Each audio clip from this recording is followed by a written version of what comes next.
Assalamualaikum warahmatullahi wabarakatuh. Salam sehat selalu, selamat pagi. Mudah-mudahan semuanya dalam lindungan Allah Subhanahu wa taala. Amin ya rabbal. Terima kasih yang menonton yang jauh di sana, semua yang dekat di sini. Mudah-mudahan tetap dalam lindungan Allah Subhanahu wa taala. Tentunya dengan rezekinya yang lancar, rezekinya yang barokah manfaat. Amin ya rabbal alamin. Mari semua ya, sekarang sudah masuk ke pasal 43. Pasal 43 itu membahas tentang ketentuan mengikuti imam. Nah, ya. Jadi pasal 43 adalah ketentuan mengikuti imam. Pasal 43 yaitu adalah ketentuan mengikuti imam. Ketentuan mengikuti imam itu ada dua ya, yang sah dan yang tidak sah. Nah, yang sah itu ada 5. Jadi mengikuti imam itu ada 5 yang sah. Apa? Pasal 43 ketentuan mengikuti imam dan yang sah itu ada 5. 1. Laki-laki bermakmum kepada laki-laki. Itu sah ya. Paham ya?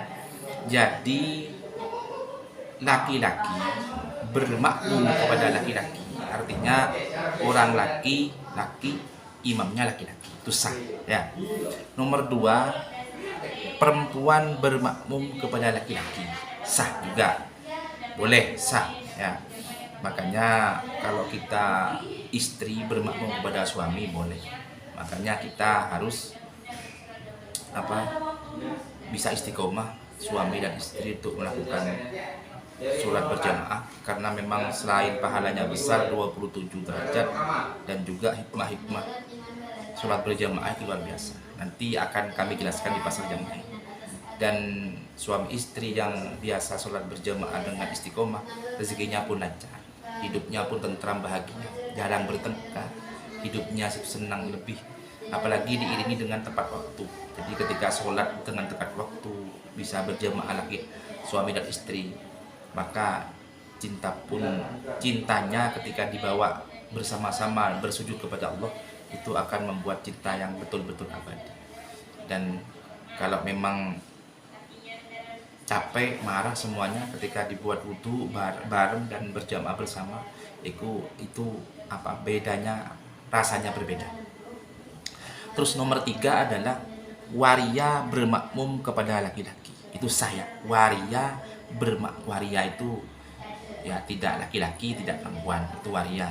Waria itu bermakmum kepada laki-laki, boleh ya, boleh ya. Waria yang tidak punya jenis kelamin, bisa tidak laki-laki tidak perempuan, itu bermakmum kepada laki-laki boleh ya. Terus nomor 4, perempuan bermakmum kepada waria. Perempuan bermakmum kepada waria boleh ya. Jadi seorang perempuan bermakmum dan yang jadi imam itu waria, boleh ya. Terus nomor 5,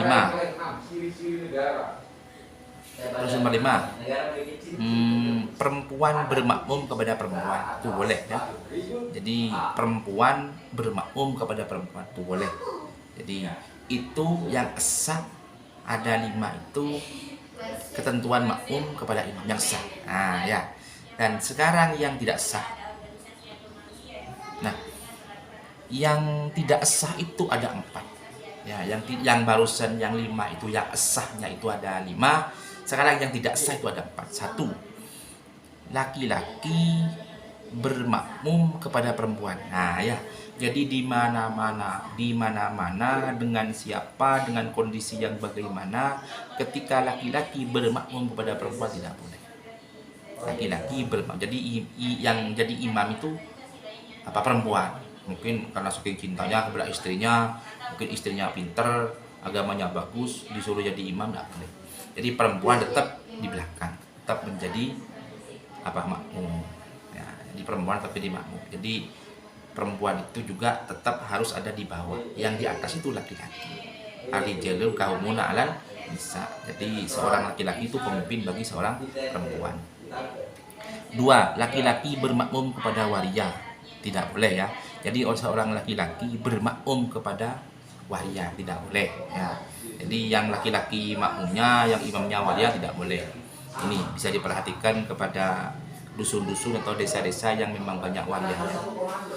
Terus nomor 3, waria bermakmum kepada perempuan tidak boleh. Jadi waria bermakmum kepada perempuan tidak boleh. Ya, jadi yang imam itu perempuan. Jadi perempuan itu memang diciptakan karena Allah menciptakan perempuan itu kan dari tulang rusuk laki-laki. Jadi diambil tulang rusuknya laki-laki, akhirnya terciptalah seorang perempuan. Dan perempuan itu, makanya perempuan tidak boleh dibentak, ya, tidak boleh dimarahi. Maka ketika dibentak dan dimarahi, perempuan itu biasanya langsung down. Ya, makanya harus dengan cara pendekatan yang lembut, pendekatan yang yang tutur kata yang baik, komunikasi yang baik. Nah, tapi perempuan itu lebih berarti ketika didekati, ketika didekati dengan halus, maka perempuan itu biasanya lebih tidak kuat menahan perhatian dari seorang laki-laki. Gitu. Kalau laki-laki kan tidak bisa dengan cara lembut. Artinya harus biasanya kalau laki-laki itu sering menggunakan akal. Nah, kalau perempuan sering menggunakan perasaan. Jadi kalau laki-laki beristri lagi itu pakai akal, pakai nafsu. Kalau belum didapat mungkin 1000 jalan pun dilalui. Ketika didapat selesai, ya dibuang. Tapi ketika perempuan itu mainnya pakai perasaan. Jadi kalaupun perasaan sudah senang, bahagia, maka perempuan sudah apapun dilewati kalau perempuan. Tapi kalau sudah walaupun dilewati tapi perasaan sudah tidak suka, tidak senang, ya juga susah juga itu kalau perempuan. Ribet ya. Contohnya kalau perempuan belanja di mall, di KDS, di mana itu semuanya perempuan biasanya muter-muter. Ya, beli ini, tidak beli itu. Karena perempuan tuh pakai perasaan. Kalau laki-laki beli selesai. Nah, itu bedanya laki-laki dengan perempuan. Makanya mohon seorang suami laki-laki harus bisa bersabar menghadapi istri yang cerewet. Karena apapun alasannya istri itu tempatnya wadahnya rezeki. Biasanya kalau orang yang beristri itu hidupnya lebih manfaat, lebih barokah. Makanya suami itu harus bersabar. Walaupun istri, yang penting istri itu tidak selingkuh. Kalau kata guru saya, ketika istri itu melakukan kesalahan dan kesalahannya itu fatal, contohnya selingkuh atau senang kepada laki-laki lain, itu pantas perempuan itu namanya bisa dibuang. Istri lagi, ya ini kasihan lagi. Ya. Jadi dosa perempuan yang tidak bisa kita ampuni adalah selingkuh. Kalau cuma 1 selingkuh, 2 tidak sholat, 3 melawan orang tua. Itu biasanya begitu. Jadi selain salah itu, kalau cuma masalah itu mungkin bisa dikomunikasikan dengan baik. Tapi kalau sudah selingkuh, apalagi selingkuhnya sampai 1, 2 kali, 3 kali, itu sudah hal yang fatal, yang tidak kita bisa maafkan. Makanya tidak adalah hal yang paling indah selain punya istri soleh. Makanya yang menonton video ini mudah-mudahan sampean punya istri soleh. Ya. Yang belum punya istri mudah-mudahan segera ketemu dengan jodoh yang baik, jodoh yang soleh. Cuma kalau ingin jodoh yang soleh, cari istri, ini khusus bagi yang jomblo yang masih bujang.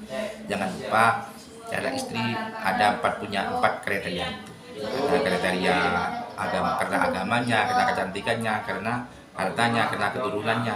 Tapi yang paling utama adalah karena agamanya. Karena ketika istri seorang punya agama yang baik, maka bisa melayani suami dengan baik, bisa mengopeni keluarga dengan baik. Tentunya bisa merawat anak kita dengan baik. Makanya istri solehah itu akan menentukan masa depan yang lebih cerah dan lebih menjanjikan. Itu yang nomor 3 ya. Terus yang nomor 4 adalah waria bermakmum kepada waria. Nah, itu tidak boleh ya. Jadi waria bermakmum kedua tidak boleh. Jadi hati-hati dan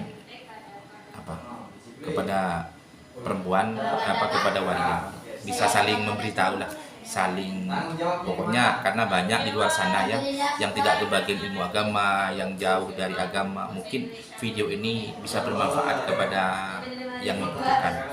Karena tidak ada lain, kami buat video ini hanya berbagi saja. Mohon maaf sekali lagi, bukan menggurui, tapi berbagi ilmu, berbagi apa yang kami ketahui.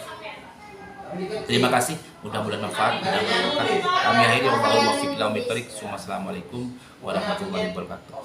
Untuk pertemuan selanjutnya adalah pasal 44 ya, syarat sholat jamaah takdim. Nah, ya, syarat sholat jamaah takdim. Terima kasih. Assalamualaikum warahmatullahi wabarakatuh.